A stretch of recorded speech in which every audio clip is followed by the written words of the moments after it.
Ok, le mot gag, il existe aussi en français. C'est une blague, une farce, quelque chose de drôle. What are you, deaf, old man? He just said it was over. You lost. Oh yeah? Field goal, UCLA wins 19-17. Listen to this Coliseum crowd go wild. All right, Pops, what's the gag? How did you know what the score was gonna be? Mais en anglais, il a deux autres sens qui sont un peu plus perturbants, qui ne sont pas drôles du tout. En effet, le mot gag vient d'un vieux mot qui voulait dire étrangler ou étouffer. Puis il a évolué pour avoir les trois sens dont on parle aujourd'hui, dont celui dont on vient de parler, un gag.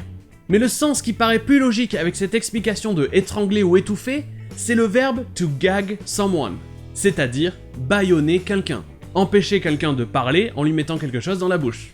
And gag him as well.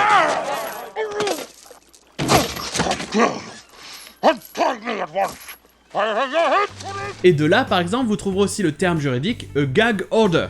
En français, ça serait quelque chose comme une ordonnance de non-publication. En clair, c'est un document qui empêche une personne ou une société de dévoiler des choses, qui leur empêche de parler. Et dans cet extrait, ça s'appelle aussi a gag agreement. No gag agreement.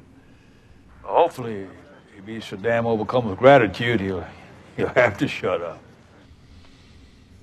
Et le dernier sens de gag, c'est en français avoir un haut le cœur, c'est-à-dire être pas loin de vomir. Mais en français, avoir un haut le cœur, ça parle plus de la sensation, alors qu'en anglais, to gag, c'est plus le mouvement, le manquer de vomir. Right now. The smell alone is enough to make her gag. I can't believe Mom and Dad moved us here. Look, I get it. Et sur ce, je vous dis, à demain!